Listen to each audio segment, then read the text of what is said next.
Good morning, rise and freedom. I'm Austin Peterson. You're watching and listening to the Wake Up America show on the For Liberty Network. It's Friday, thank God. It's been a rough week. How about yours? Well, it's about to get better because the most beautiful girl in the world is here with us today. My sweet, redheaded, libertarian girl, my wife, Steffi, smoking hot as usual. Hello. Hi, Steffi. I'm just so thankful to make it here every single week. Yes. Hazel is sick for the very first time. She has a cold. I gave it to her. Yeah, and me. Yes, yeah, and you. So we're all sick. We're all, she's puking. I think our California relatives gave it to us. So Yeah. it's the Democrat virus. It's the California flu, but we're going to get through it. Yeah. We're going to get through this together. But we're going to make it happen. We're coughing, we're sneezing, we're puking. But we're alive, we're here. We got no internet. So how do they see us right now? We have turned it down to like the lowest possible settings so that we can be live today. Please, can you bless us with something, God? Can you bless me with something? Today we just need internet. Oh, please. gosh. Money-wise. Internet-wise. Whenever I think about internet not having it, I always think of the South Park episode where they're going to California way and because they have no internet and they're trying to find internet in California. Like the gold rush, yes. Yes. That's funny. Well, we do have some topics, and we do have another Peterson. Hopefully he's feeling better than we are today. Justin Peterson will be joining us today on the show. I think he's got internet out in Boston. The internet is for corn. And we have some topics and some stories to talk about today. I'm really excited to talk about this one because it's a family-oriented story. Oh. And it was actually inspired by something that you had been telling me about your therapy clients. Oh, yes. Since the election, that some of your therapy clients have been saying, you know what? I don't want to abandon my family over politics. I don't want to leave them or disassociate myself from them for politics because we have seen disassociations with our friends and families because of politics from the first Trump term. Yes. I mean, back when I was a huge libertarian, I lost friends myself. Back in 2009, 2010, I used to have debates with one of my social work friends from Canada. Yes. And it did not end well. Yeah, I've definitely lost friends over politics. Maybe some family, I'm not quite sure. But we're always, when we talk about something like this, we're always thinking about the same person. But I like this story in the Wall Street Journal that came out a couple of days ago because I think it's analogous to what we're discussing here. The title is Shy Conservatives Keep the Left in Its Bubble. And the subheading is Otherwise Reasonable People Believe Crazy Things Because Nobody Dares Challenge Them. We're going to get to that, and then we're going to talk at 7:30 this morning about the death of cable news, the slow death of cable news. Yeah, that's another thing I've been hearing from my left clients is that they're no longer watching the mainstream media. They are going to independent sources. Yep. As Dylan Byers noted on X just a week after the election, CNN saw the lowest ratings in the all-important 25 to 54 age group, what broadcasters refer to as the demo, since June 2000. This was at a moment when the political news was breaking and developing at a hectic pace. But CNN should have been at the top of the game. Instead, it was warming the bench. Viewers had tuned out. And it wasn't just CNN. After the election, MSNBC also suffered similarly low ratings in the demo. And all of this comes on top of years of decline for CNN and MSNBC as younger consumers cut the cord on cable TV. You love to see it, yes. I wonder if it's because people are tired of listening to crap like this. You know what's in the air, Whoopi? What's in the air? Trumpism. We lost the election. Wait a minute. We lost the election. We're miserable. Half of this country is miserable. And let's just tell the truth. We hate that he won. We hate it. They do. That's true. Yeah. So we've got that. We're going to talk about the death of cable news. With Justin, it's time for us, now that the election is over, yeah, there's a lot of political news to cover. There's a lot of things, this cabinet pick, that cabinet pick. Matt Gaetz is out. Yeah, Matt Gaetz is out. Pam Bondi is in. Things like that, though, they're not necessarily going to move the needle for anyone other than, like, the most politically engaged people.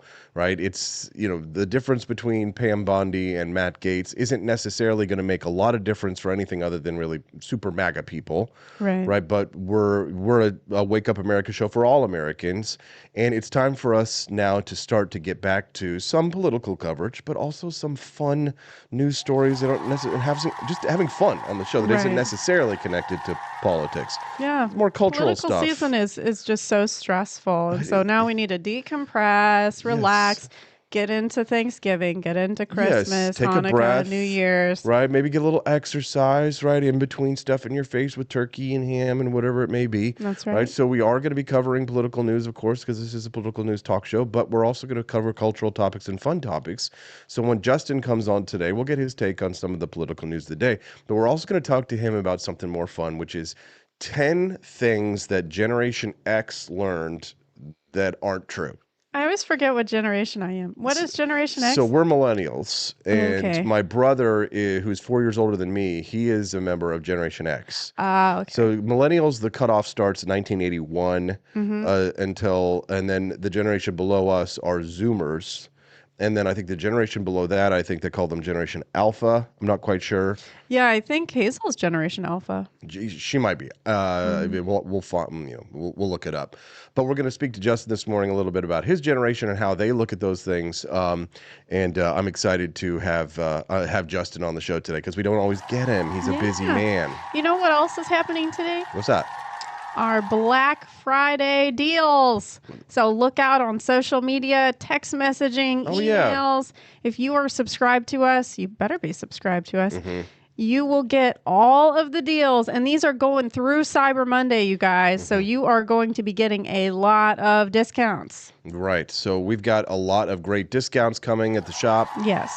But if you want to unlock the bonus content, you still gotta donate during the show. Or go to forlibertyshop.com and make a purchase this morning and bless us with something. Can you bless me with something? Maybe they can buy us some internet. There we go. Yeah, right. Wouldn't that Some be nice? Starlink.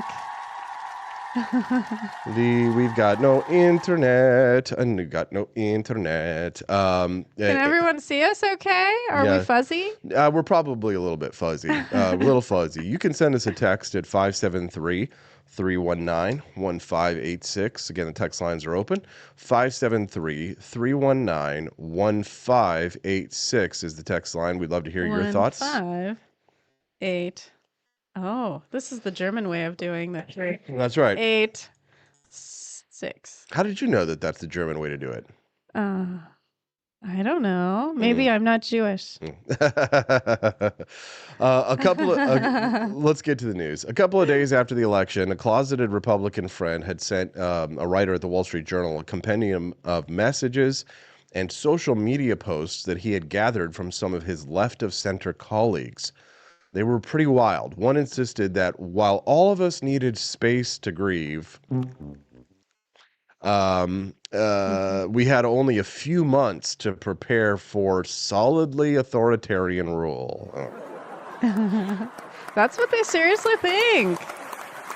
The left thinks that something terrible has happened and they are terrified. It's amazing that these people think that if they don't get to tell everyone what to do, that they're living in an authoritarian country if they don't get to control everything that we do and take every penny we have and force us to spend money on things that we don't want. Yeah, I mean, that's an authoritarian view for them, They literally think that the Republicans are immoral monsters. Yes, they do. They think that we're demons. Yes. Truly. Yes. And they think we're going to hurt them very badly. And they're scared of us. Well, maybe they're right about that. And, maybe that's true. Maybe we need to. Another one was looking for open university positions overseas in her specialty, since she couldn't come to terms with living in a country that hates so many of us, where half of us are denied the highest leadership position purely because of our gender. Oh, yes. What is the highest leader? Oh, the president? No, the highest. Half of us are denied the highest purely because of our gender. Yes, you're a woman. You're not allowed to be in a leadership position. And you know what? Probably we should keep you out. Honestly, I don't think she lost because she's just a woman. I think it also has to do with her race as well. If she did lose because she's a woman, what would you think about that, Stephanie? If I lost because No, she is a woman? if Kamala lost, if let's say that, black men, white men, Latino men, white women who voted for Donald Trump. What if white women, black men, Hispanic men, and all of us together, Asian men, what if all of us and white women, these are the demographics who voted for Trump. What if we all voted for Donald Trump because we didn't want a woman to be president of the United States? How would you feel about that? It would make sense to me because men have always been in leadership positions throughout history. Well, other than there have been some women leaders back a long time ago. Catherine the Great. Yes, there have been some. Cleopatra. Margaret Thatcher. Right. But I think the old school way is seeing men as the powerful, smart But how would you feel? Leaders. How would you feel if we could prove for certain that the reason why we all voted for Donald Trump for the most part is because we didn't want a woman to be president of the United States? How would that make you feel, being the mother of a daughter, especially? Honestly, maybe I'm just more submissive as a woman, but I wouldn't be very upset by it. I'm okay with letting men lead because I think they've been doing a pretty darn good job at it. A Massachusetts resident asserted that, quote, "My rights as a woman are about to be compromised." Oh my God. Yeah. Your ovaries. I mean, the funny thing about that is that like they're going out there and getting their tubes tied in solidarity. A man sarcastically congratulated his fellow Americans for voting for 4 more years of fascist ideology, blatant misogyny and racism, toxic masculinity, and spiritual bankruptcy. Well, thank you for noticing. You're welcome. And thank you for thanking me. A woman wrote late on election leave that while she didn't exactly want to die, it's just that I don't care if I don't wake up on November 6th. Well, oh my goodness.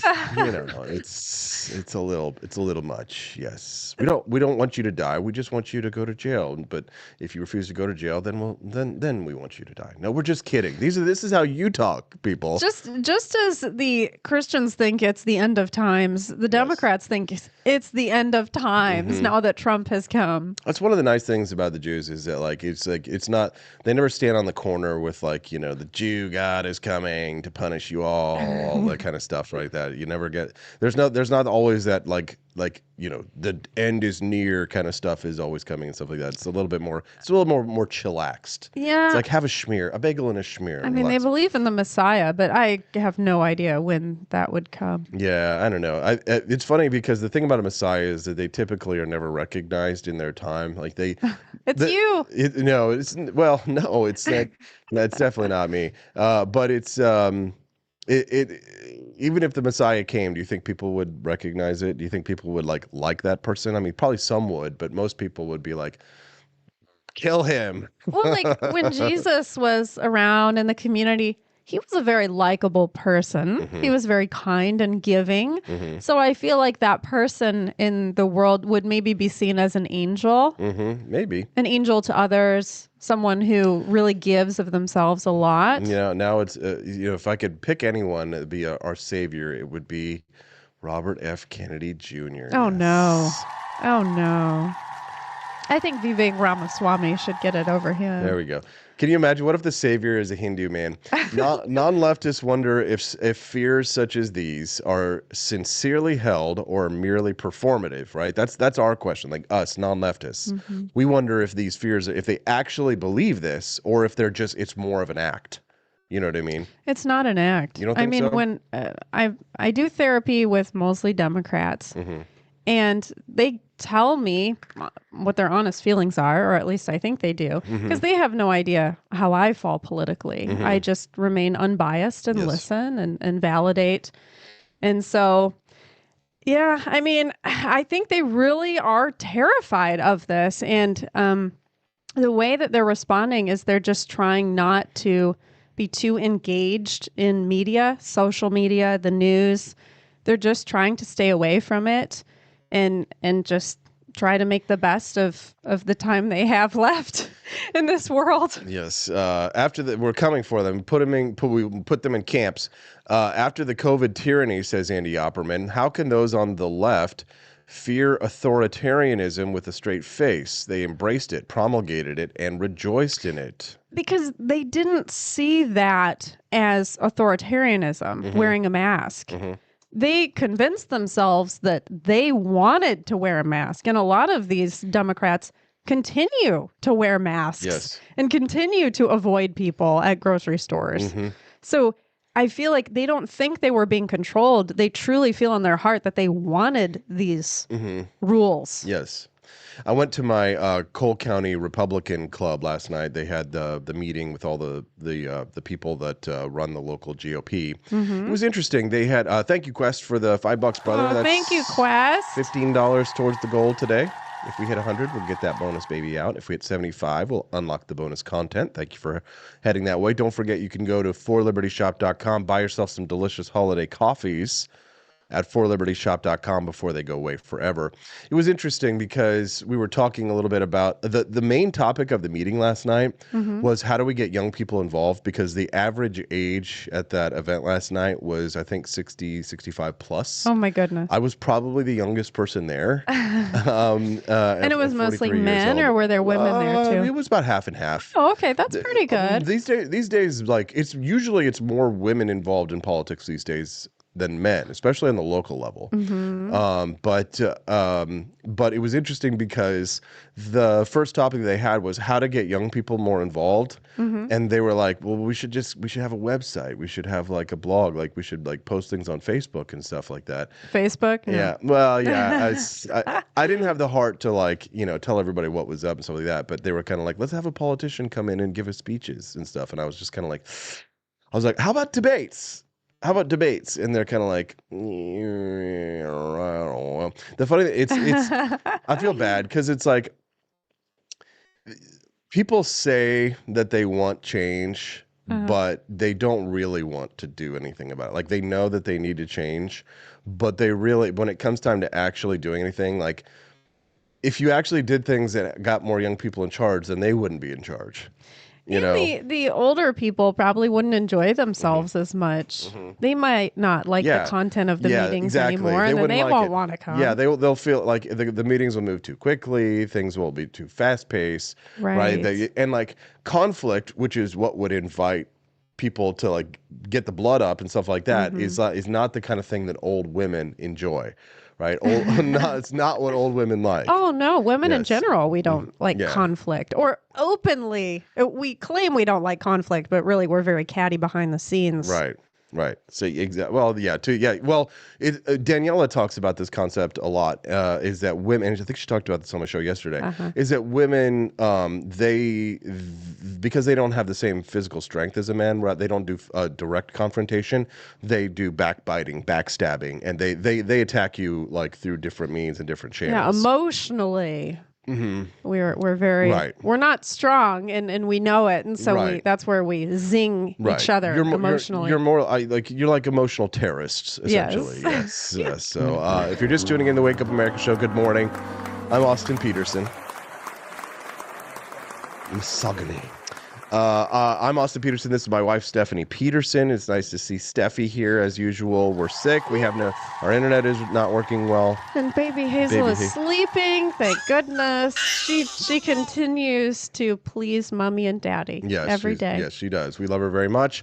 And we see that some people have headed already over to forlibertyshop.com. Are you kidding me? No, and they've already unlocked the bonus content. Are you kidding? $100? Oh, I was like $100? Okay, $75. No, it's our buddy Nelson. He wanted to get the Doge field jacket. There we go. Yeah. Thank you, Nelson. Thanks, Nelson. The Doge products have been selling like crazy. We get so many notifications all throughout the day. Someone bought a Doge patch. They've been buying Doge bomber jackets. The bomber jackets, the field jackets, the mouse pads, the hats, everything. It's been going out like crazy because we've got the best Doge merch. And I don't think the real Doge has put out their official logo just yet. Well, I'll tell you, Elon posted something. he posted something that was like something that he had made with grok.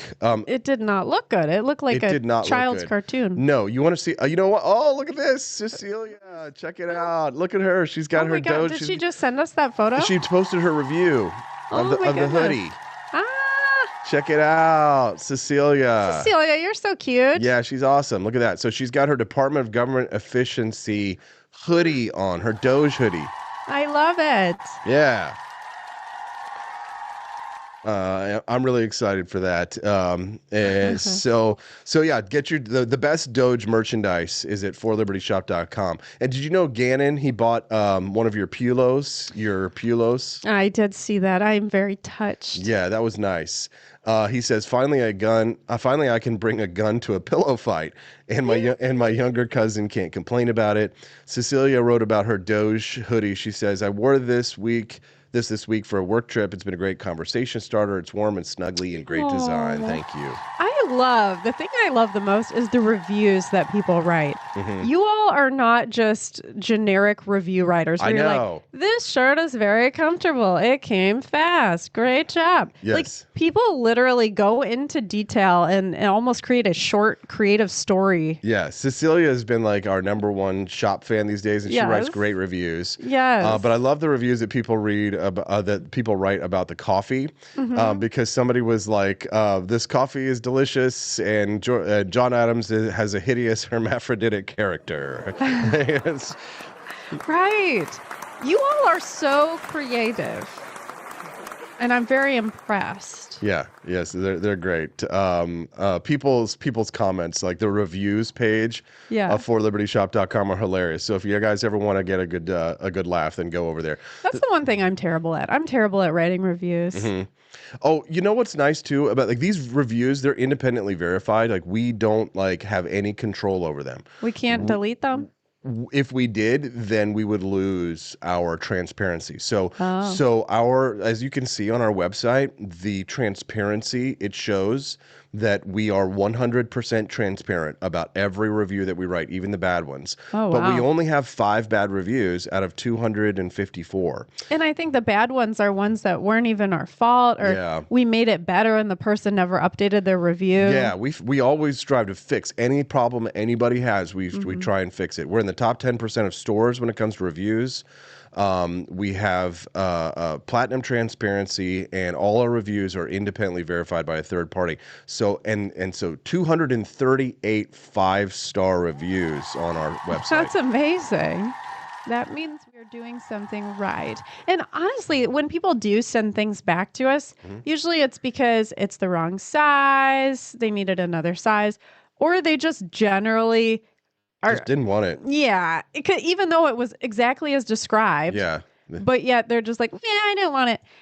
And we also sell on Amazon, and I think the Amazon crowd is used to taking back pretty much everything they buy. Right. Because that's the beauty of Amazon. Yes. So I think that's why we do get returns, is because it's usually Amazon people. Yep. Sonny Hostin forced to read yet another legal note about Matt Gaetz and Pete Hegseth. I have a legal note. Matt Gaetz has long denied all allegations and has not been charged with any crime. Gaetz previously dismissed allegations that he paid for sex, saying that, quote, someone is trying to recategorize my generosity to ex-girlfriends as something more untoward. Another legal note, Pete Hegseth's lawyer said he paid the woman in 2023 to head off the threat of a baseless lawsuit. He has denied any wrongdoing. Just call the show Legal Note from now on. Well, don't say bullshit. Or really long music. We'll be right back. Is Sonny trying to talk in a monotone voice on purpose just to be unbiased? No, just because she's pissed that she keeps having to read these legal notes, because she keeps airing these spurious accusations against people, and then they threaten to sue the network. Oh, so she's doing it to cover her booty. Yeah, but I mean, like, you think about this. How much do you think we have in common with people who watch shows like that all the time and agree with it, and are like these, we live in different countries. It's like that. It's like that coffee cup we've been selling a lot of. What are the one that you didn't like? Oh, what's it called? The dumb schmuckistan. Yes. What the divided states? Yeah. So basically, it's a map of the United States, and it shows all of the voting regions and how they voted this this year. The divided states mug. It is so red. It's not even funny. But I think we are right below a very blue area. That's Columbia. So we live in the center of Missouri, and right above us is a huge blue spot. Yeah. Nelson, 65, your order did show up, buddy. Yay, Nelson. Thank you. Yeah, so this mug, it shows the county by county results of the election, and there's like a tiny little sea of blue inside a vast ocean of red. And this mug has been selling really well, despite your best efforts to poo-poo it. I don't like to be mean to people outwardly. Yes. So I just was like, dumb schmuckistan. That's so mean. Well, it didn't. Well, I made it nicer because it did say dumbkistan. Yes, but, that would be even more mean. Yes. So it says United States of America, dumb schmuckistan. There. Yes. Yes. Blue Trike says, I need a new hat. The Doge one is tempting. Is it Velcro or snap buttons? It's snap buttons. They're snapbacks. Yes. All right. But when you're talking about like the ladies of The View, right? Like these people, like for them, I think it's performative, right? For them, I think, because I used to work in the mainstream media, and I can tell you that there are people who it's all just a shtick, like cable news. Of course. Cable news is a lot of them. It's an act, right? It's a performance. Yes. Like they're not being authentic who they are. That's why people are turning more and more to podcasts like ours, because while we are performing and making this fun and entertaining, this is our genuine, authentic selves. Like this is me, like 10x, right? This is me, like way more animated. If you get me like drunk and a little wonky at a party, like you see me like this at like when I'm, like, if I'm acting wild at a. You're usually very cheery. Yeah, I'm usually very cheery, but like this is like cheery on steroids, like for the show, right? But it's me. This is me. This is me. And that's what people like. They like your authentic self. And that's not what you're watching when you're watching cable news. Right. We always comment when we're watching the local news, every news anchor talks the exact same. They have the same accent, and they are definitely not genuine. Mm-hmm. Yeah. They're all just trying to fit into a mold. Mm-hmm. Mm-hmm. What do I have here? Back to that news story. Right-leaning commentators regularly zero in on one key reason that so as unrealistic as the left's fears are, they seem to reflect the sincere beliefs of at least some otherwise reasonable people. How can that be? Right-leaning commentators zero in on the reason: the echo chamber of the media and the Democratic Party. The Harris campaign parlayed Donald Trump's quips about being a dictator on day one, i.e. issuing lots of executive orders, as other new presidents have always done, into alarms about the return of fascism. Mainstream journalists insisted that Mr. Trump must have intended to echo a pro-Nazi gathering in 1939 when he chose Madison Square Garden, site of the 1992 Democratic Convention. Mainstream Oprah Winfrey suggested that if Americans didn't elect Kamala Harris president, they may lose the right to vote. We played that clip here on our show. But there is another reason, one that conservatives are far less likely to mention since it implicates them, us. Yeah. One thing the election results, this is not a problem for me because I'm out there every day, but one thing the election results prove beyond a doubt is that Americans with conservative views are everywhere. In every city, in every state, and every demographic group, far more than we knew. Yeah, I had no idea. They have been hidden. That's what that's the thing. That's what that map shows. Yes. Right? The divided states map. But the shock of the election results demonstrated how many Americans are willing to vote their values at the ballot box, even as they remain unwilling to explain that vote to a pollster or to a friend. Particularly inside elite government, business, and academic enclaves where the darkest fears about Mr. Trump have been incubated, Americans with right-of-center views tend to keep those views to themselves. It's easy enough to understand why. In recent decades, and particularly since 2020, the numerous examples of careers ended by touching one of our nation's constantly moving political tripwires have led many to believe they need to choose between sincerity and friendship, between advancing their values and supporting their family, between an opinion and a job. The electric fence of cancel culture creates a tendency towards self-censorship among the real or perceived minority, which leads to those who belong to the dominant culture to assume that no reasonable person holds views different from their own. After all, or so they think, they don't know anyone who does. So the main views that the Democrats are concerned about, at least from what I've heard so far, is they're worried about women's rights. They're worried about LGBTQ plus rights.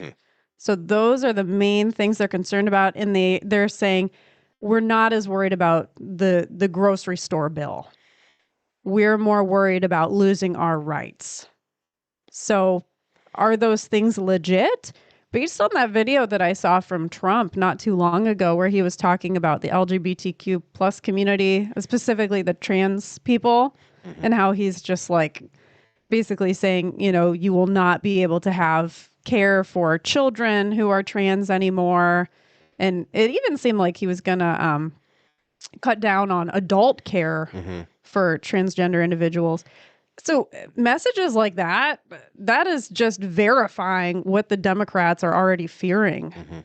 So I think the Democrats just truly think that Trump is going to mess with the rights that they have based on what he said. For those who are shy about dissenting, we understand the risks that you would assume by speaking, even to close friends from whom you've hidden your true beliefs. But you should do it anyway. Cancel culture, I think, is receding. I think you'll find the water warmer than you expect, but we can't guarantee that. What we know for sure is that as long as America remains a self-censoring society, it will also remain an extreme, polarized, and deeply unhealthy one. All of us have a part to play in repairing it. That was Mr. Masco in Boston from the Wall Street Journal, John Masco. So he's saying we should talk about these things with our family members? Yeah, that it's time for us to come out in the open and start to, take a little risk and start talking to our friends and family and neighbors about the way that we feel about things, so that they won't be living in a bubble, so that they, you're less likely to think that your friend is a fascist if your friend says, I'm not a fascist, I'm a conservative, and here's what I believe, right? These are the things. And it may be painful at first, right? There may be challenges, and it will be messy, but how are we going to fix things if we can't talk about things to each other, right? And the left will continue to retreat into their echo chambers and their bubbles more and more and more. So you're almost saying that we need to show the Democrats that we're not these scary monsters? Well, we need to talk. We just need to talk. We need to have conversations. Just be like, look, I'm not trying to be a dictator over you. That's not what I am. Yes. I mean, it's not even that. I just think that you just need to stand up for what you believe in. You need to be honest and open about who you are and what you believe. Because here's the thing. I think a large percentage of people, no matter who you are, Republican, Democrat, Libertarian, right? A large percentage of the people only have beliefs or views that other people around them have. Yes. They only believe what they believe because the people who raised them, or the people who they went to school with, or groupthink, right? Most people believe what they believe because there's somebody else in the community who believes that. Personally, I don't give a shit what other people think. I never cared. I was always fine being in the minority. It's funny because when I was in high school, this is a demonstration of how I never gave a shit what people thought about what I think about things. You're so lucky. Yeah, I do. It's like, I guess I am sort of blessed in that way. But I got how you have senior superlatives and it's like, most likely to succeed, best dressed, best hair, or something like that. What did you get? Teacher's pet. Oh, that's awesome. No, it's not awesome. I was I never got voted teacher's pet, but I was a teacher's pet. Right. But it's not awesome. Why? Because it's an insult. Why? Because that means you were good in class. No, it does. Well, yeah, it means that I was good in class, but it means that my peers thought that I was a suck up. Yeah. Right. That's not good. A brown noser. Right. They thought that I was a brown But noser. it was genuine. You just liked I being wasn't in class. Right. I wasn't doing it because I thought the teacher was going to give me an A. I was genuinely interested in learning, and I thought my peers were kind of like, Yeah. retarded. That's how I was too. Right. I was always a bit of a snob. But I know somebody said to me once, they're like, you need to get laid, because I was just like so into my homework. Yeah, in high school. Because all the kids always wanted to cheat off of me. And I was just always very serious about my studies. Yeah, same. So teacher's pet. There you go. Right. Yeah. But the thing is that like I could tell that it was annoying to like my fellow students that I was like interested in school and like had almost adult relationships with my teachers, even though I was a young man, because have long conversations, asking questions and like giving answers. Like, does anybody know the answer? Raise your hand and all that kind of Bueller. stuff. Bueller, right? Like participating in class. But here's the thing: I didn't give a shit what my fellow students thought. I didn't care. Right. But most people do. Most people, they don't raise their hand in class because they don't want to be the one guy who does that. Right. But here's the thing. It's like when one person does it, when one person typically starts something, most people like then you make it okay. It's like dancing. You go to the high school dance and nobody's dancing on the dance floor. Me and my friends, we were always the first ones out there. And then once you do it, everybody else is like, okay, it's fine to go. And we still have that to some point, to some extent, but like it's like, well, so for example, when a cool kid does it, then it's really okay. So you need people who are like seen as like cool kids to do something like that. I've never been a cool kid. Me either. I will never be a cool kid. I will always be an outcast. I will always be Austin. I don't know how I feel about him. But it's just how it is. It just is. You either love me or you fucking hate me. And most people hate me. But I always had like a strong like cult following amongst a small group of people who do things like read and pay attention and work hard and excel. But here's the thing. Like the other day we were talking about the Citadel and Nancy Mace and the transgender congressperson who is they're having this big fight on Capitol Hill because she wants to use the bathroom, the women's she bathroom. Wants to use the women's bathroom, right? Yes. And Nancy Mace, who's like this Republican congresswoman, she's going out there getting all this attention from everybody, and they're like, "Go, Nancy Mace, you're awesome! Prevent that woman from coming in," and all that kind of stuff. And like, I agree with Nancy Mace. You should have separate bathrooms for separate genders, right? And maybe there needs to be like a third one, like a family room for people who are confused, whatever. Just do that. But here's the thing. Have her go on the third one. But here's the thing.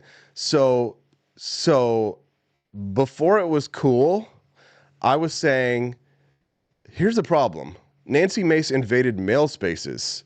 She did. Yeah, because she went to she did not sue the Citadel, but she was part of a group of women who went to the Citadel, which is it was an all men's military school, military academy. Oh, okay. And somebody else sued in order to allow women to go there, and then she went to school there, right, which was an all-male academy, right? Oh boy! And so I noticed here's an example of this. So I was one of the first people. There were other people too who were saying this. Who were like, so let me get this straight. You don't want men in women's spaces, but your career is predicated on the fact that you sued to be in men's spaces. Right? Oh, boy. Because and they're like, it's not analogous. It's not related. I'm like, bullshit. It's not analogous. Like your first wave feminism led to second wave feminism, led to third wave feminism. But the point of she's hypocritical. But right. Yeah, of course she is. But we're all hypocrites. But I mean, like when it comes to the gender issues, it's the biggest hypocrisy of all. I talked to this with Danielle about this yesterday. But and Camellia. But the point is that I was saying that, and people were like, "Boo, Austin, boo! You're just a libertarian. You're just an asshole. You're just a misogynist." All that kind of stuff. Because I was like, "Wow, all these conservative women suddenly turn into liberal feminists real quick when you start talking about this issue." Blah blah blah. Boo, Austin, boo! And then there's this hugely popular, like he's a cool kid, Jesse Kelly from Washington D.C. Oh, He's got his own I've show. heard of him. He's got like 1 million followers and all that kind of stuff. So then he says men shouldn't be going into women's bathrooms and women should not be going to the Citadel. And then everybody was like, "Oh yes, Jesse. Oh, Oh, yes. Wow, you're like paving the way. You're such a pioneer. Oh, yes, Jesse. So cool. And it's kind of like, what the fuck? I said that. You know what I mean? I just said that. Yeah. You know what I mean? But that's how politics works. Bringing this back full circle, the point of this conversation is that we need to. Some of you guys are cool kids, right? Some of you might be the outcasts, like me and Stephanie, right? Not the cool kids. But here's the thing: you need to start stepping up and saying what you believe more.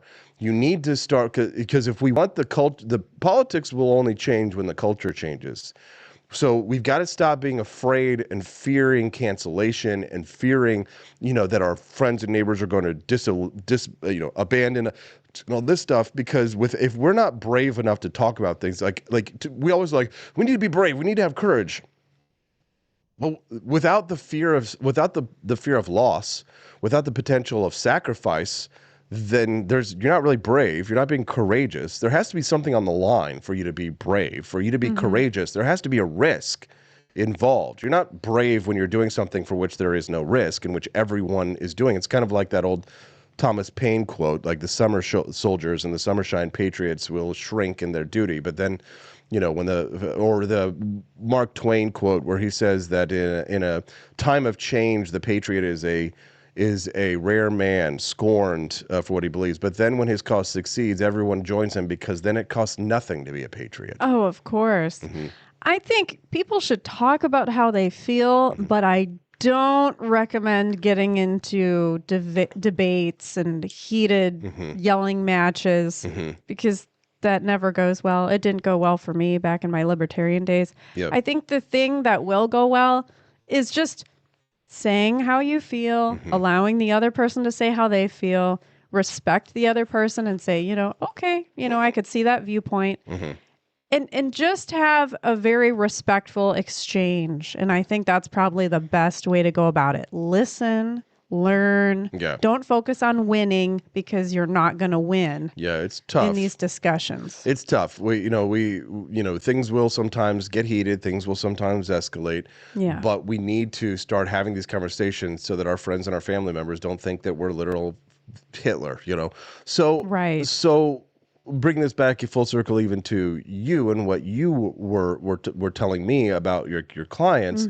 I thought it was profound when you told me that one of your clients said, "I don't want to disassociate myself from my family." Right. And it blew my mind, because Yes. I'm like, God, the fact that that's even an option, that because you have seen, and you've been sharing with me stories about people in the media or whatever, and some even like other like social workers or whatever, they're saying, Yeah, didn't we hear about some? My mom told us about a therapist that was recommending on the news to disown your family members. It's okay to that disown don't your agree family with members. you. Therapists, Yes. are saying it's okay to On disown mainstream media. Yes, on mainstream media, telling you to disown your family members. Right. Because it's that severe.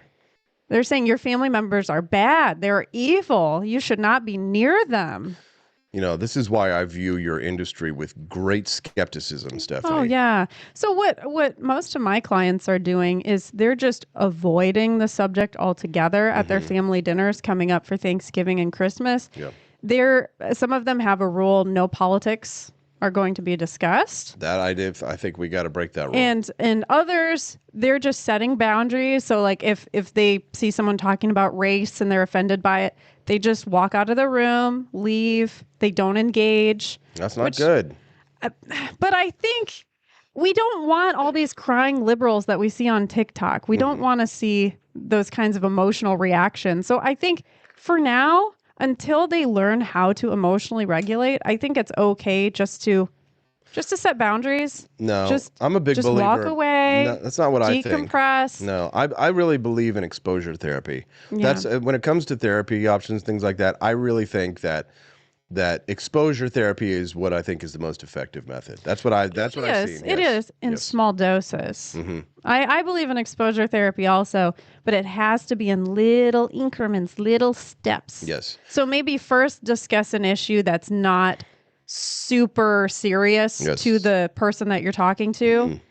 and see if you all can have a conversation about that. Like maybe it's like gas prices or something, and have a conversation about that, and then work your way up to the gender and the LGBTQ plus issues. Those should probably be your last issues that you talk about. Yes. We see that the bringer of steel is in the chat, and he made a Rumble Rant donation. I haven't seen that name. Have Crom, pray with me together, bringer of steel. Crom, I have never prayed to you before. I have no tongue for it. No one, not even you, will remember if we were good men or bad, why we fought or why we died. All that matters is that two stood against many. That's what's important. Valor pleases you, Crom. So grant me one request. Grant me revenge. And if you do not listen, then to hell with you. What is this? Is this a movie? Don't know. The bringer of steel says in his Rumble Rant, honor your mother and father. Remember to read your weekly Pasha and pray to Crom. What? Wait, what is this from? It's from Conan the Barbarian. Oh, yes. Did you show that to me? I think so, but we should watch it again because it's effing good, man. Wow. I missed that cultural reference. Yes. I need to be in the Arnold know. Schwarzenegger, yes. In 1982 film Conan the Barbarian. Yes, it's a great movie. One of my favorite movies. The first one is awesome. Second one's kind of eh. To crush your enemy, to see them tremble before you, and to hear the lamentations of their women. What is good in life? Yes. Yes. That's a great movie. If you're just tuning into the Wake Up America show, I'm Austin Peterson. This is my smoking hot, redheaded libertarian wife, Steffi. Thank you. Thank you. And we have a fantastic show for you lined up today. Still an hour left to go with my brother, Justin Peterson, be joining us less than 10. I know. I can't believe the internet has held out. Yes. And Justin Peterson will be joining us here in about less than 10 minutes. We're going to play the bonus content because we've unlocked it. Man, we had Nelson. Did we unlock the baby content? Yeah. Oh, yeah. We got the bonus. We did that You too? got the bonus baby. That is right. You all yes. are so giving. What's going on? It's the holiday season. Yeah, it's the holiday season. And we're sick. And we're sick. Struggling. And we're struggling. I think they can see they're feeling like sympathy for us. They're like, their voices sound so terrible. That's right. What is best in life? Thank you, Mighty Megatron, for the $5. Thank you. I know it is the holiday season. I gotta start shopping. Yes, we do. It's well, I've already started shopping. Really? I've been going to forlibertyshop.com, baby. Yeah. What if we duplicate gifts? What if we accidentally buy the same gift for the same people I'm not worried about it. I'm not worried about it. Visit forlibertyshop.com, guys. We're about to go to the bonus content. Go to the number 4libertyshop.com. I know you guys love the holiday coffees. They're here for a limited time. Go to forlibertyshop.com. Get yourself a box of Martha's Mint. I'm drinking that this morning. It's absolutely delicious. The Roasted Chestnut Delight Coffee, another delicious premium blend available at forlibertyshop.com. Everybody loves the Doge merchandise as well. You know what I looked up? Chestnut. So chestnuts roasting on the open fire. I do know chestnuts roasting on the open fire, yes. Oh, that's so sexy. Thank you. Yeah, you're so distracting. So apparently that was a real thing that was done in the colonial times. Yeah. People really roasted chestnuts on an open fire. Yeah.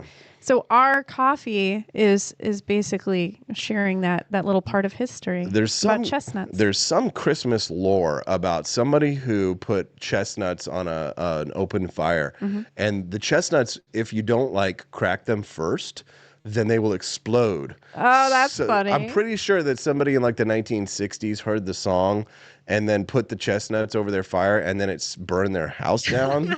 I'm serious. I don't know the story, but I'm pretty sure. Yes. Wow, that's why you need a nutcracker, right? That's right. Chestnuts roasting on an open fire. We have to do a holiday karaoke this year. I think every year we pretty much that's a good idea. Let's do it. You guys want to do holiday karaoke this year? We'll do Christmas songs. Jack Frost nipping at your nose. Yeah, when I have a cold, my voice is actually better because Yes. it goes low. Yeah. Is that why my voice is turning you on so much this morning? Yeah. Because it's so low and sexy and It's like pillow talk. oh my God, it's Austin Peterson. Wow.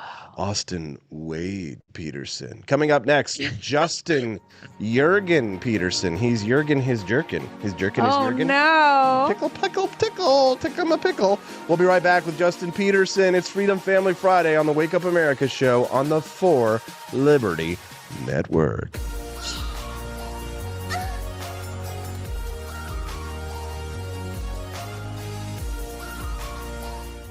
Unlocking the Wake Up America show.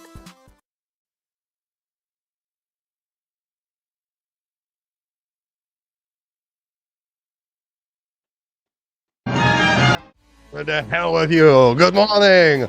I'm Austin Peterson. Welcome to the Wake Up America show. Crom. Glad to have you here. Well, this show is going to be demonetized for sure. So Oh, because of copyright? yeah, Oh, that's all right. Screw them. we don't need money anyway. Nah. They went to 4libertyshop.com. They purchased some gifts this morning. We're going to be fine. We're glad and thankful to have you here. It's Freedom Family Friday. I'm Austin Peterson, my smoking hot redheaded libertarian. We'll just. You're my little Sanja here. You won't get that reference. Sanja? Sanja. Is she really pretty? Yeah, she's like this red-haired warrior chick. It was a spin-off of Conan the Barbarian in that world and all that kind of stuff. And we've got our little red Sanja over there, our little baby Hazel who'll be coming out. We unlocked the baby, the bonus baby content. She'll be here later. Yay! And it is Grandma Rose's birthday today. That's and right. she is named after Grandma Rose. That's right. Today is Grandma Rose's birthday. Now, Grandma Rose had many, many grandchildren. Really? Yes, I am one of them. And that is one of her great-grandchildren over there. And another grandchild of Grandma Rose, a.k.a. Rosella, Rosella Peterson, was my brother, Justin Peterson, who joins us live right now. Good morning, Justin. From the first Peterson grandchild. I The was number the one, you're first. the first of Rose. Glad to I have you was here, the Justin. Good first morning, brother. Peterson. Good morning. How are you? Sorry you guys are feeling poopy. That's life. The show goes on. Life The sucks show and then you does die. go on. I always remember back to when I had a voice teacher in high school and I had a cold and I wanted to cancel my session with her and she's like, you do not cancel your session even when you have a cold. You can still sing. Yep. So I still That- sing.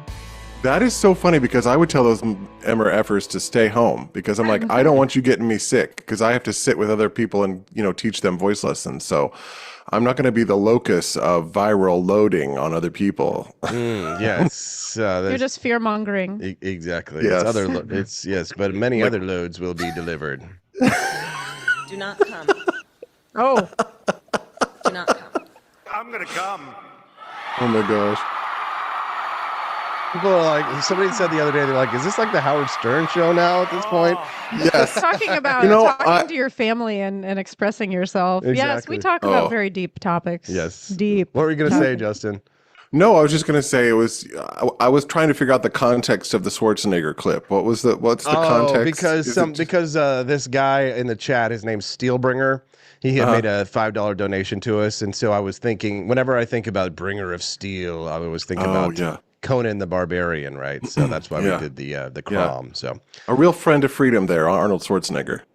your freedoms, yes. Fuck your freedom. Fuck your freedom. Screw your freedoms. He's not happy right now. Oh, I'm sure about he's not Kamala. happy after he endorsed Kamala, but no, it's during COVID-19 that he goes, screw your freedoms, Yeah. right? Are you kidding me? Yeah, no, he did. my God, Absolutely. man. Yeah, we're not going to forget that when we... Is he a neocon? Is that what would you He's call more him? of a neocon? neoliberal, what you might consider, Neoliberal. right? Oh, So he's that's more of a okay. neoliberal.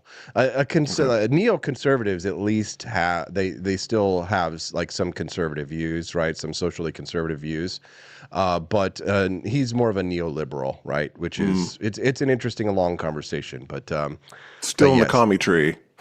Yeah. Is he from Austria? Seriously. Is that Austria. his original? Okay. Yeah. His dad was one of the arbiters of doom during World War II. He was a Nazi. Arbiters of doom. He was a guard. Are you kidding me? No, he was a sweet. Nazi. His dad was. Yeah. And Arnold Schwarzenegger is so loved by many. Yeah, And his dad was a Nazi. Sin's the father. Well, he evaded. so- He avoided. He was before. He was in the before times. Yes. Yeah. So You know. So and Arnold before the was not a- Orwellian times. Yeah. Yeah. So Arnold was, even though his father was, I mean, Arnold wasn't a Nazi. He was just, Right. like to relate, the son of one.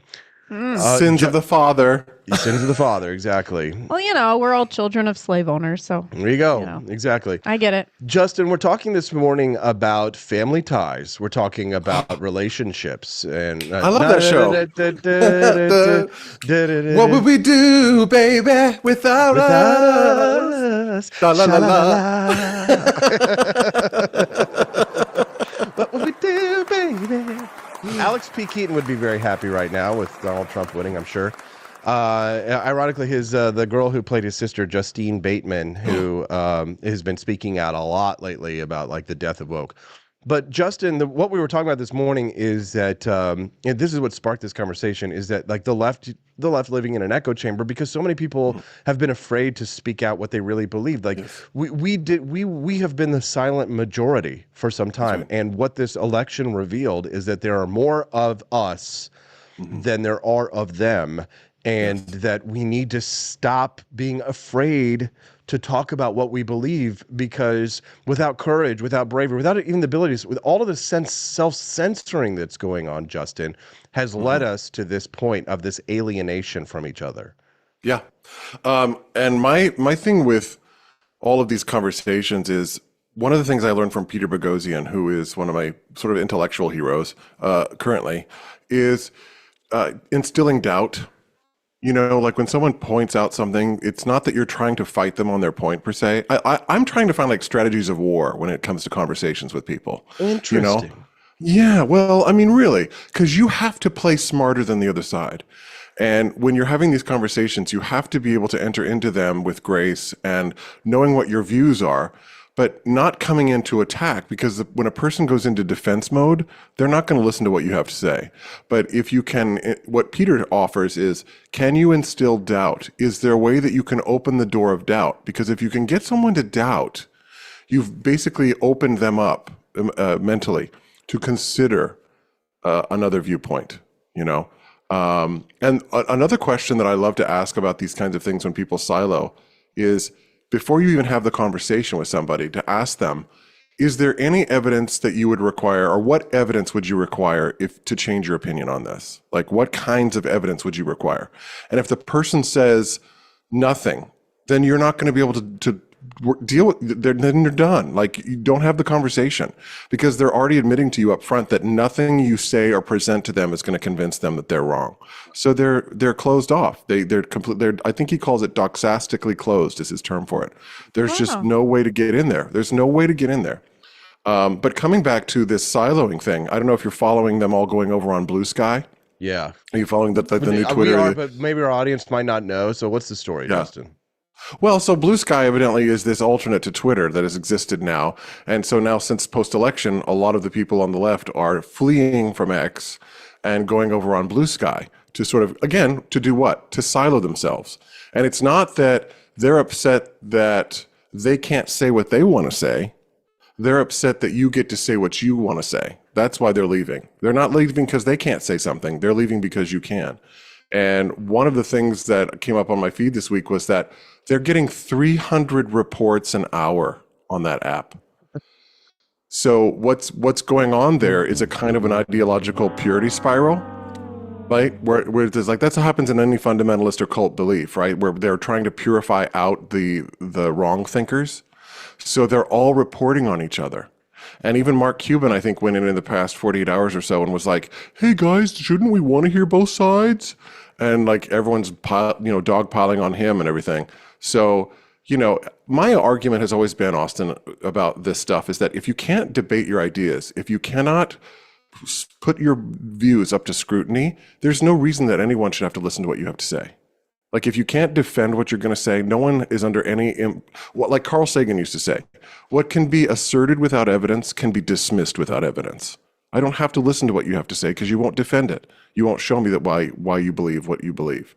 Well, just go look it up. Or this new nefarious term that everyone's using now is called do the work. Well, you just need to do the work. I'm like, I mean, come on. What a lazy, evasive way to avoid a conversation. I mean, well, they because they don't want to provide any evidence for why they believe what they believe. They just want you to go into their liberal echo chambers and then you'll start to believe what they believe. But I mean, they are living in these echo chambers, and we've got to, if we want to have a future in this country, and I mean, at this point in time, like we might have to like just, you know, they're self-siloing, but we might have to like silo them off if you can't share a country with people like this, Justin, who think like this, who operate like this. You can't, like, this is why new countries begin, right? Because people break off and they form independent republics, right? This is why people in Northern California want to break away from people in Southern California, because the ties that bind us, the bonds that bring us together, like, there really is no mandate to be governed by people who live in Southern California. The entire nation should not be governed by that. But the left thinks that everyone should be governed by a small strip of people who live north of Boston, just north of New York City, and in Southern California. But the rest of the country doesn't think or believe like this. But they don't know. They don't know that we're like this. They don't know how we believe what we believe, because the problem is, Justin, is that people like us, there's a responsibility on our behalf, Justin, to speak out. And a lot of conservatives and right-wingers, populists, whatever, classical liberals, are too afraid to speak out for what they believe. I mean, you know, you were a little nervous about joining us on the Wake Up America show until finally you're like, fuck it. Well, I'll do it. Fine, I'll do it, right? Because of the fear of cancellation. Because I lose my job. Yeah. Yeah. I mean, it's a real fear. And then I'm like, Justin. well, I hope you offer benefits. Well, we were going to offer you your own podcast. Yeah, But also, I work in the arts. You know, I work in the arts, and the arts are talk about a closed system. You know, that, I mean, I've even seen like, okay, so going into like behind the scenes, you know, Actors Equity is an association that represents actors, you know, all throughout the country. Union. It's a union, right? And they have since sort of created this PAC, and now they are, when I go in, they're pre-election, they were all going in and saying, oh, we're going to raise money for Kamala, we're going to raise Kamala. And I'm like, this is really a gross overstep, because I'm like, you're taking the dues of people from all different walks of life, and you're just assuming that people are wanting to vote in that particular direction. I think it's an egregious, offensive thing to do, to assume that your entire, you know, what I don't know what we call them, what union-paying workers, you know, many of us who don't work. I mean, most of the people in the Actors Union do not have work. Period. That's just the reality of life. But to take their money, you know, however much we pay a year, I don't know what it is, like $80, $90 a year, and then to be like, oh, we're going to raise money, or we're going to do callings for Kamala. I'm like, this is a gross overstepping. Like, I didn't sign into a union for it to be a PAC. Mm-hmm. You know, I used it for working conditions. You signed in for working conditions, for particular things about your job, not to be the mouthpiece of a political party. Yeah. The nice thing though about the media, Justin, and like the entertainment business, you know, tangentially, like, you know, cable news and entertainment in Hollywood is all kind of intertwined, right? It's all, there's a lot of overlap between, you know, in these industries. The nice thing though is, Justin, is that we are starting to, due to technology, see a bit of a break of the stranglehold that cable news and entertainment television and movies have over the cultural zeitgeist. They're losing their cultural cachet and their stranglehold over the minds of people, and that's why there's so much desperation and there's fear. For example, I'm hearing reports about MSNBC people that are like worried about losing their jobs. CNN is talking about axing some of their top political anchors and moving on from that model because people no longer want to watch that model. They prefer to watch podcasts, long-form podcasts, where people like you and I can have a conversation where you can speak for longer than a minute on the show, right? Right. And it's also that the audience becomes participatory. You know what I mean? Like, there is a sense of, people, being able to interact with it. Yeah, I think the distrust is there. I think that's what we're seeing. I also think that people who are maybe on the left, hopefully, maybe as a result of this, are beginning, if they're intelligent, let's just say, or if they're open, right? They're not in that cult mindset. If they're open, they may be willing to question and say, maybe the news sources that I'm getting aren't the best. Maybe I need to reevaluate what kinds of news I'm consuming. That's why, this is not a paid advertisement, but that's why I have Ground News. I pay for that Ground News app where it shows you the bias on articles so that you can see, who's covering this article. Is this corporate media? Is this, independent media? It just gives you, it's being a responsible citizen. And it's unfortunate because before we used to have trust in these institutions. And with the erosion of public trust, there's more onus on us as citizens now to look at to follow what's going on. And that's why critical thinking and the analysis of the news, to me, is more important than it's ever been in the history of our country. But circling back to the point about political courage, right? The courage to speak out about what we believe. Yes. Things aren't going to change, Justin, unless people who believe what we believe start to speak up. More than just in podcasts, but in actual conversations with actual people. Thank you to Look It's Liz for my $5 for my $5 word. Oh, thank you. Hi, Thank you, Liz. Liz. Yes. So in terms of actually changing things for the better in this country, we can't live as two different countries. It's like that Abraham Lincoln quote: "This country cannot survive half slave and half free." We can't survive it. You can't have a political alliance when we are self-censoring. So what can we do to change things? We have to have more courage. We have to talk about what we believe. And you more have to openly. know, and you have to know why you believe what you believe. You have to be able to support it with evidence. You also have to give some middle ground. And you also have to realize, as I have come to realize, that many of the people that you're speaking to are NPCs. Mm-hmm. Right? Many of them have downloaded their political beliefs from social media. And the reason that they can't defend their beliefs is because they're just parroting what they've heard. Yes. There is nothing behind their beliefs but empty words. Mm-hmm. So being able to, that's why I'm saying you have to play at a higher level linguistically and conversationally with people than they are. To kind of eke out why they believe what it's all about. For me, it's like epistemology. It's like, how do you know what you know? How do you know that that's true? And on what basis are you basing that? Well, I saw it on this. And it's like, well, okay, let's consider the source and let's look at that source. And is that an honest source? Is that a biased source? Did you know that the very fine people, like the very fine people on both sides, they rode that thing till the wheels fell off. We have Trump on tape. If they play the tape longer, they'd know he wasn't calling the Nazis nice guys. Like he was, it was, but they don't play that Obama part of the tape. Spread that lie too. That pissed me off so much. He lost a lot of respect for people that actually liked, like Joe Rogan and others, when Obama spread that lie.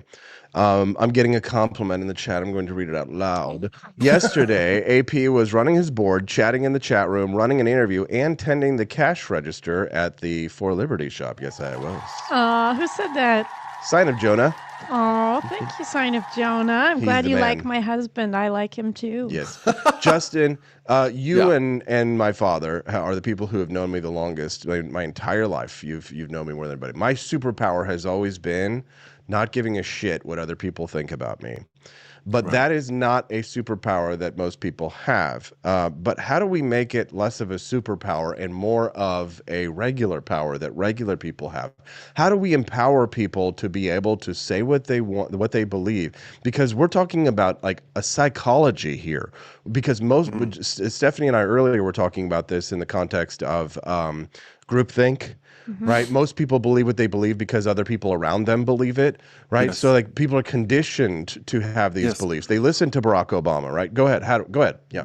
I was just going to say, people should look up the Asch conformity experiment that happened I think it was in the 60s, right? Where they set a bunch of people at a table and they were all Confederates, right? Not soldiers like, I wish I was in the land of cotton. Not those kind of Confederates. but like, they were, forgot, look away. What is the other type of Confederate?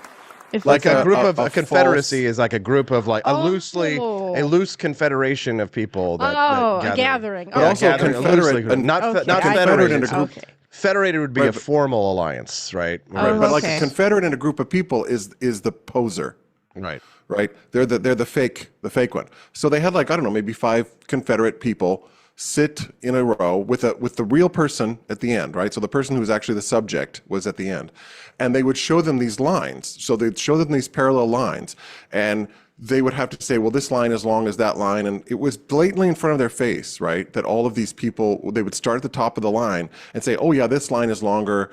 And then the person next would say, yeah, that line's longer. So they all colluded together to lie. And so by the time it got to the last person, who was the 6th person, who could clearly see that the lines did not match, the last person would join in the lie and say, yeah, the lines aren't even. The thing about you're talking about is the social conformity thing that's part of this Asch conformity experiment. People who hear lies like this, it takes a tremendous amount of courage. It's not our default. You have to realize it's not the default. The default is not to stick up. The default is not to stick out. What is funny? He The has a default is to... Confederate flag sticking out on Oh my his God, what- computer. What? Interlude. This is a good time for me to remind you can get your best Confederate merchandise over at forlibertyshop.com. And the South will rise again. Watch the dancing Jew before we hang it from the nearest tree. Were Jews Confederates? There were some Confederate Jews, but mostly they were on the side of the North. Yankee, hold on. Oh, look away. There it is. And look away. Look away. Out of dead in Dixie. We need a spoon. Yeah, right? Slapping the spoon. Look away. Look away. Hold on, wait. Oh my God. The audience can't hear it. They can't They hear can't it, hear it. They've been dancing to nothing. but they can see the Confederates. Yes, there we go. There we can see it now. Hold on. They can hear it now. I wish I was in Dixieland.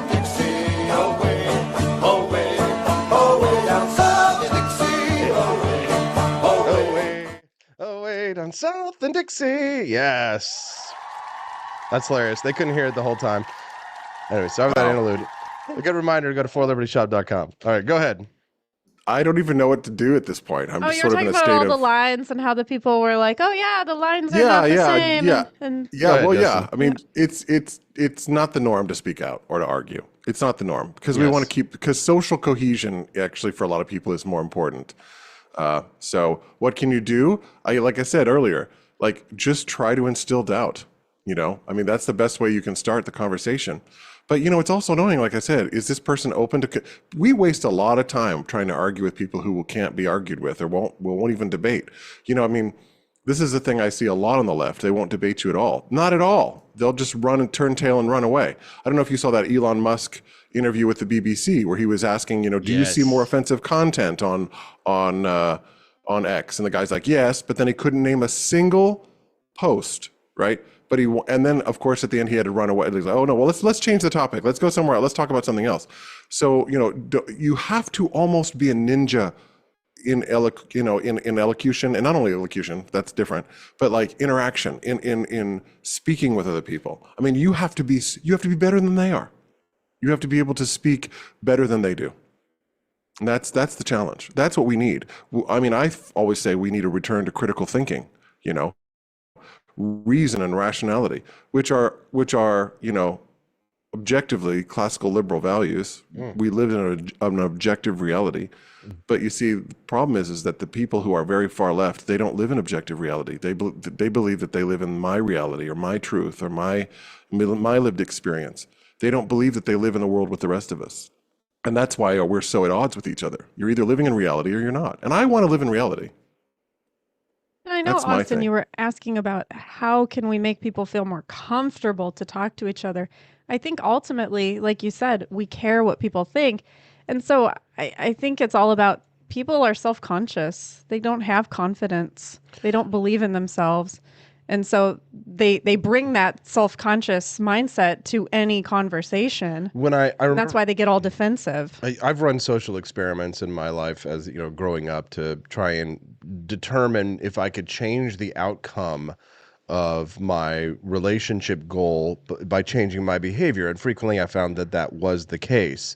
However, the negative consequences of that never present themselves. The negative consequences of changing your behavior to try and like please other people or to get some other outcome, the negative consequences of that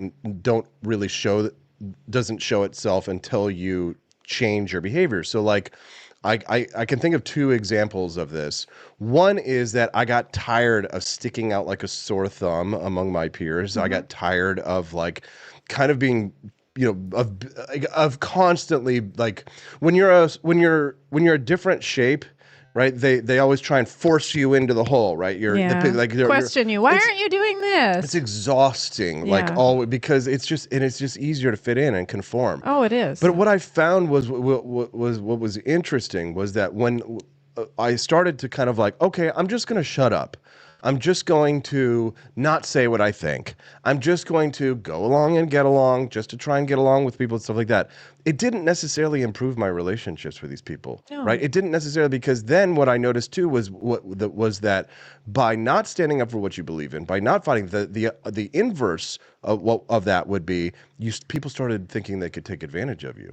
They started trying to take advantage of you, and they started trying to when people feel that they can put you in a box, they absolutely will. Oh yeah. Because people treat you how you allow them to treat you. That's right. Oh, yeah. That is right. People will treat you what you allow them to, what you think you can get away with.